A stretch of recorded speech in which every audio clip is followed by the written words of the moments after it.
खुदावंद यीशु मसीह के बाबरकत और फ़तहमंद नाम में आप सबों को पास्टर अमजद डेविड का सलाम। आइए अज़ीज़ों, आज का हवाला हम तलावत करेंगे मुक़द्दस याकूब का ख़त, उसका पहला बाब, और उसकी हम आयत पढ़ेंगे 17 आयत। हर अच्छी बख्शिश, हर कामिल इनाम ऊपर से है, नूरों के बाप की तरफ से मिलता है, जिसमें ना कोई तब्दीली हो सकती है, ना गर्दश के सबब से उस पर साया पड़ सकता है। आइए अज़ीज़ों, आज हम खुदा के कलाम पर गौर करेंगे। हर अच्छी बख्शिश, कामिल इनाम नूरों के बाप की तरफ से। तो बख्शिश मीन क्या होता है? तोहफ़ा। बख्शिश की जब बात करते हैं तो खुदावंद खुदा ने ज़मीन पर बेशुमार नेमतें बख्शी हैं हमें, जिसका ताल्लुक़ हमारी ज़िंदगी के साथ है, रोज़मर्रा की ज़िंदगी के साथ। हर रोज़ खुदा हमें नेमतों से नवाजता है, बख्शिशों से नवाजता है।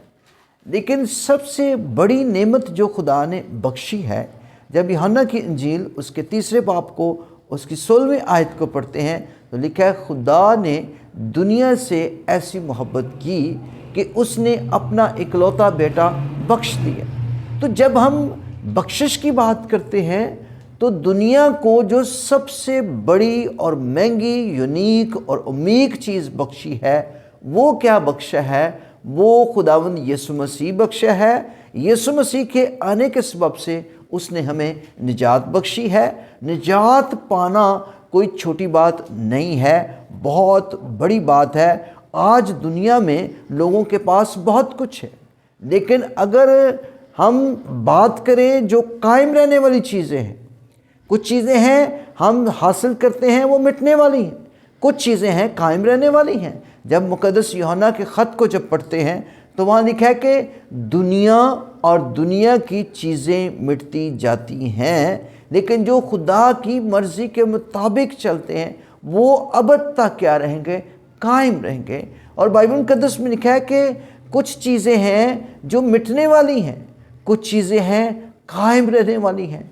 तो हमें उन चीज़ों की तलाश करनी है जो ना मिटने वाली हैं, कायम रहने वाली चीज़ें हैं। कुछ चीज़ें जिस्मानी हैं, कुछ रूहानी हैं।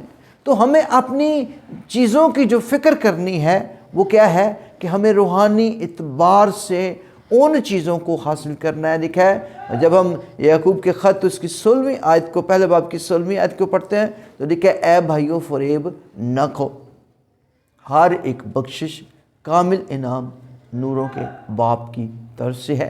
तो अगर आप बरकत पाना चाहते हैं, बख्शिश हासिल करना चाहते हैं, नेमतें हासिल करना चाहते हैं, तो अपनी नज़रें कहाँ से हटा दें? ज़मीन पर से उठा दें, आसमान पर अपनी नज़रें लगाएं। वो खुदा जो नेमतों बरकतों का खुदा है, जिसके कलमे के सबब से तमाम चीज़ें जो हैं वो वजूद में आई। तो आज के मैसेज में से जो पहली चीज़ बख्शिश है, तो खुदा ने हर चीज़ अपने बेटे के सबब से बख्श दी। जो चीज़ें ज़मीन की थी, इब्लीस के हाथ में चली गई थी, वो भी खुदावंद यीशु मसीह ने छीन ली।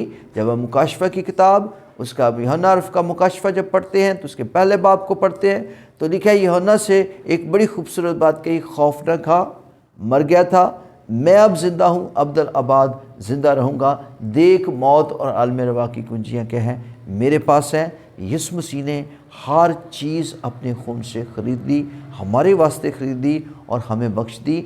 अब उन तमाम चीज़ों को हासिल करने के लिए अपना ध्यान कहाँ लगाने की ज़रूरत है? ज़मीन पर नहीं, आसमान पर। इब्लीस फ़रेब देता है और धोखा देता है और उसकी बातें झूठी हैं, लेकिन यीशु मसीह के वादे हाँ के साथ है। हमें कलाम पर ईमान रखने की ज़रूरत है, यीशु मसीह के वादों पर यकीन करने की ज़रूरत है। God bless you. खुदावंद आप सबों को बरकत दे। आमीन।